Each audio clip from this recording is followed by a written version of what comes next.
Pleased again with the intensity of practice. This is always the case. You try to get probably more done in shorts than you probably should, just because everybody's exuberant, wanting to play. But it was a good practice and one that we'll learn a lot from, and looking forward to putting the pads on for Saturday.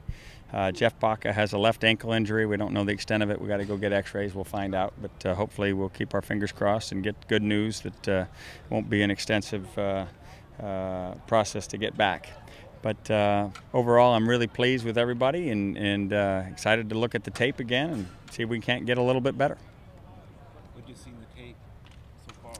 You know, I saw some maturity, some guys that are growing up and becoming better players, and I'm looking forward to having more of that. Obviously, we are, got a ways to go as to try to meld new coaches with players together, but I believe that we're on the right course, and I like where we are right now.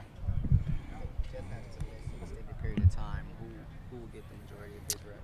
Right now, Connor Bradford and Stan Hasiak are also slated at that position, so we'll watch and see how that develops, and we'll make some decisions as to whether or not we need to move anybody. But I got my fingers crossed as of yet, trying to stay optimistic. It has to be a little frustrating second day in, and here's another.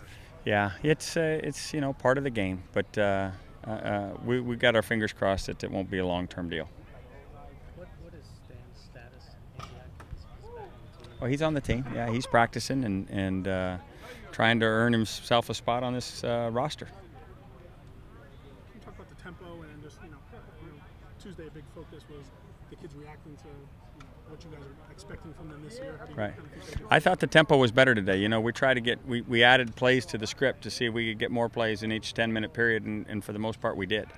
When we had the injury, there was a little disruption and slowing, but other than that, there was we got probably 2 more plays for every period, so that means we're going faster, and that's always encouraging. That sometimes means you're not correcting all the mistakes on the field, but we'll have time to do that off the tape. Watching out there, it seems you're running about 95% pistol. I mean, it still looks like a lot of pistols. Right now we are. We're almost exclusively in the gun, but in terms of pistol, meaning that the guy's always behind us, that's not the case. If you're talking about shotgun quarterback, that is the case. If you're talking about offset backs, then no, I think we're not as exclusive to a guy right behind us. how do you see the safety position? What are you going to do with Riley, basically? Well, we want to see who our best 2 safeties are. We started with Tony and Dietrich, and now we'll give other guys chances. I want to see Alex Mascarenas. I want to see Tevin McDonald. I want to see Anthony Thompson, our new freshman, and obviously we know Dietrich. Dalton Hilliard is in the wings, so we just got to try to develop some depth. But we're going to move guys around so Tony can play both strong and free in spring, and then we'll see exactly where everybody fits as we put the thing back together in the fall. Can Riley play both too? We're going to see. We're going to give him some chances to do that. Yeah. John Young seems pretty active today. He's getting a lot of reps. That's always a good thing about spring. You get guys like him chances, so I'm looking forward to seeing him do more and more. You mentioned some stuff about Anthony Barr in the backfield. Obviously, not yet. We're focusing more on him in the F position now, but there'll be a portion of spring where we'll emphasize that. I saw a lot of option over there. Is that something that comes with Mike Johnson and that new offense he's trying to implement? Or? No, it's just some stuff that we're working on to try to get the ball into the hands of what we think are some really skilled players. What do you think about Jordan today? Jordan James, I think he makes a play every day. You get excited about his legs. It's about putting it all together. He still has a hiccup or 2 when he goes the wrong way or forgets a pass blocking assignment, and those are the kind of things that we got to iron out, and that's what this time's for. Is that primarily a concern for him? Is that what would keep him off the field, pass blocking? Yeah, I mean, we know he can carry the ball. Now, the issues are, durability, pass protection, and just general knowledge of what we're trying to get accomplished. But he showed some real good stuff today. There was a period you guys had a few drops. Do you think that slowed the tempo? More than a few. Yes, it does. And it looked like it was contagious, and that's where somebody's just got to step up and make a play. change the fortunes of the offense. You know, we can't get upset. We can't get to the place where all of a sudden we go, oh, you know, woe is me. It's time for somebody to step up and say, oh, let's make some plays. And I was glad that Jonathan Franklin provided some leadership at that time. That was the big issue last year. How did you address that in the offseason? About the drops. Well, the way to address it is the guys who don't drop it play, you know, and so you've just got to continue to have people compete and understand. But it's not uncommon when you're trying to learn some stuff for there to be a lot going on in your head that you forget the most easy, the most natural thing, and so it's not uncommon for it to happen. I expect it to be cleaned up pretty quickly. Can you address the quarterbacks? What you saw out there from them? You know, I'm seeing some good things. You know, Richard has got good command. I just want him to stop missing guys that are open. I think he misses some easy ones. You know, when guys are wide open, especially if you look on one-on-one, there's no one around him. He's still missing guys. That can't happen if you're going to be a top-flight player.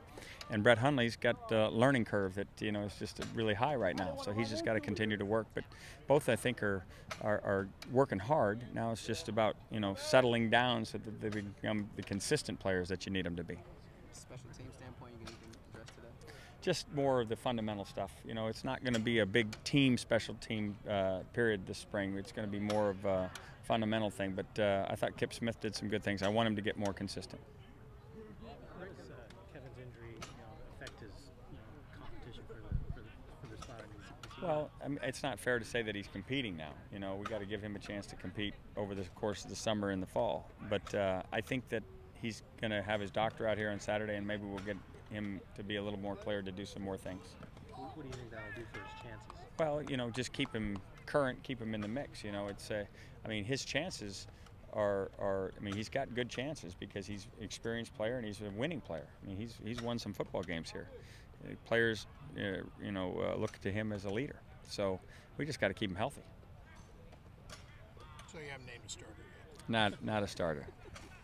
Day one of the starter watch. Rick, I'm gathering a little string on the Utes joining this conference next fall.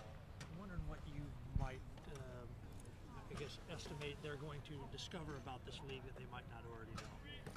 You know, first of all, I think they have a top-notch program. They have proven that over the course of the last few years, being a bowl team, going to the Sugar Bowl and beating Alabama. I mean, it's been a marvelous run for Utah, and they're certainly deserving to be in this conference. I think when you come to the BCS conference, in particular the Pac-12 now, I think you just find out that you have to be ready to play really, really good football each and every week. Whereas maybe there might be a week where you don't have to play your best and still get a win in the non-BCS conferences. That's not a knock on them. It's in terms of depth conversation.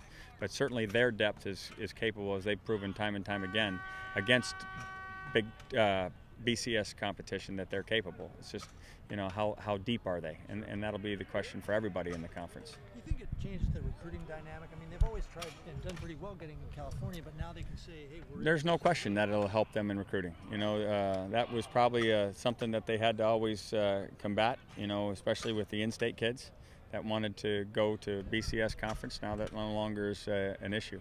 And I think you saw that in some of their Utah recruits this year. Everybody good? Thanks, Coach. All right, thanks.